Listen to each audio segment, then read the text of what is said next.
మనసిస్తావా part 27. 5:10 అయ్యింది. 10:15 గంట అయ్యింది. అయినా వాష్రూమ్ డోర్ మాత్రం ఓపెన్ అవ్వలేదు. అప్పటికే చాలా ఓర్పు పట్టిన అతను బయట గెస్టులుంటే లోపల ఉండిపోయి ఎంతసేపటికి బయటకు రాని రూపాలి తీరుకి కోపం వస్తే పగిలిపోయేలా డోర్ని కొడతాడు గట్టిగా. అయినా అటు నుండి ఏమాత్రం అలికిడి లేకపోవడంతో కాలితో గట్టిగా ఒక తన్ను తన్ని డోర్కి ఉన్న బోల్ట్ ఊడిపడేలా చేసి లోపలికి వెళ్ళిన అతనికి అక్కడ జరుగుతున్నది చూసి కోపంతో దవడలు చేతివేళ్ళు కూడా బిగుసుకుంటాయి.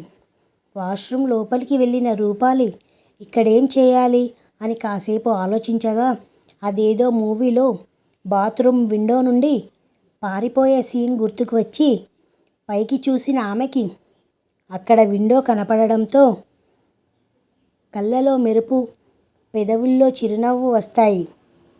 ఆ వెంటనే ఆలస్యం చేయకుండా కమోడ్ మీద బకెట్ పెట్టుకొని దాని మీదకి ఎక్కగా విండో అందడంతో అమ్మయ్య అనుకొని దానికి ఉన్న అద్దాలు ఒక్కొక్కటి జాగ్రత్తగా తీసి కింద పెట్టి తను ఆ కిటికీ ఎక్కడానికి ట్రై చేస్తూ ఉండగానే డోర్ పగలగొట్టుకొని లోపలికి వచ్చిన శౌర్య అది చూశాడు. రూపాలి సగం బాడీ బయట సగం లోపల ఉండగానే శౌర్య వచ్చినట్టు అర్థం చేసుకున్న ఆమె ఏడుపు మొహం పెట్టుకొని ఎందుకు దేవుడా ఇలా చేశావు అనుకుంది. ఆమె చేసిన పనికి కోపం వచ్చిన శౌర్య దగ్గరికి వెళ్ళి అవతలకి దూకడానికి ట్రై చేస్తున్న ఆమె కాలిని పట్టుకొని ఒక్కలాగు లాగాడు. తన వైపుకి అలా చేస్తాడని ఊహించని ఆమె అతని పట్టుకుని చేతులు జారి అరుస్తూ వచ్చి అతని చేతుల్లో పడగా ఆమెని కోపంగా చూస్తూ బయటకు లాక్కొచ్చిన అతను ఆమె మోచేతిని పట్టుకొని తన దగ్గరికి లాక్కొని ఎంత ధైర్యమే నీకు? రెండోసారి అందరి ముందు నా పరువు తీయాలని చూస్తావా? చెప్పాను కదా నీకు, నువ్వేదైనా వేషాలు వేస్తే నిన్ను నీతో పాటు మీ అమ్మని కూడా చంపేస్తాను అని. అయినా కూడా నువ్వు నా మాట లెక్క చేయలేదు అంటే నీకు భయం లేదనే కదా అర్థం.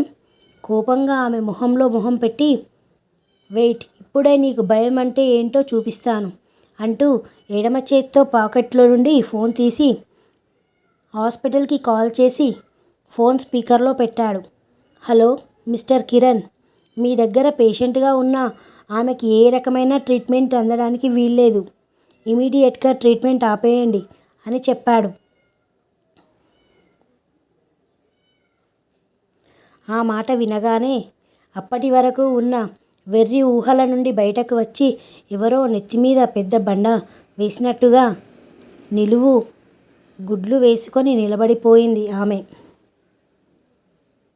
ఇప్పటి వరకు తను ఇక్కడ నుండి అంటూ తప్పించుకుంటే చాలు అనుకుంది. కానీ తన తల్లి ఎక్కడ ఉందో తెలియకపోగా ఆమె ట్రీట్మెంట్కి అవసరమయ్యే డబ్బు కూడా తన దగ్గర లేదు.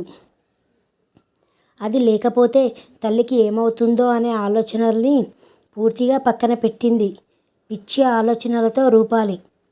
కానీ సార్, అలా చేస్తే ఆవిడ ప్రాణాలకే ప్రమాదం. మనం అలా చెయ్యలేం. నాకు అదంతా అవసరం లేదు. డూ వాట్ ఐ సే అని అదిరించాడు కోపంగా శౌర్య. ఆ అరుపుకి అవతల లైన్లో ఉన్న కిరణ్ మాత్రమే కాదు, తన చేతుల్లో ఉన్న రూపాలి కూడా ఉలిక్కి పడగా మెల్లగా సారీ సార్, మీరు చెప్పినట్టే చేస్తాను అన్నాడు కిరణ్.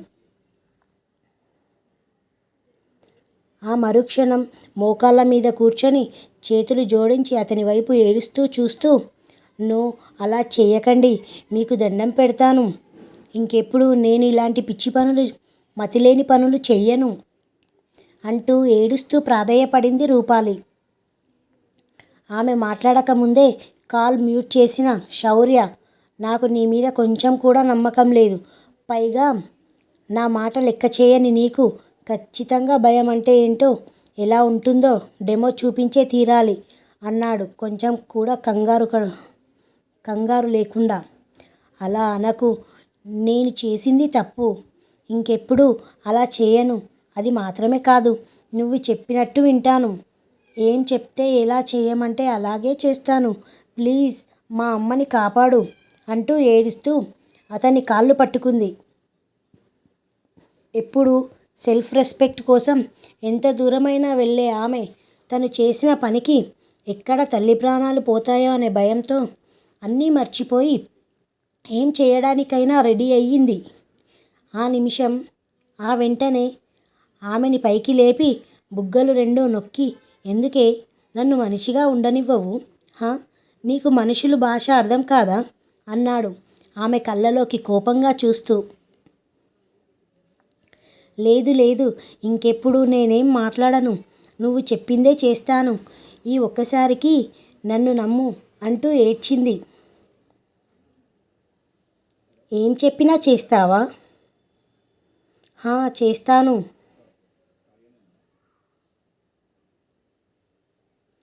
ఏం చెప్పినా అంటూ పెదవులు బిగబట్టి తల ఊపింది ఏడుస్తూ.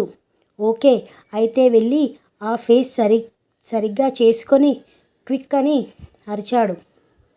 ఆ అరుపుకి ఉలిక్కిపడి వెంటనే అక్కడి నుండి డ్రెస్సింగ్ టేబుల్ దగ్గరికి వెళ్ళి అక్కడ ఉన్న టిష్యూస్తో ఫేస్ని సరిచేసుకుంటూ ఉండగా అది చూసి ముందు ఆ ఏడుపు ఆపు అని అరిచాడు.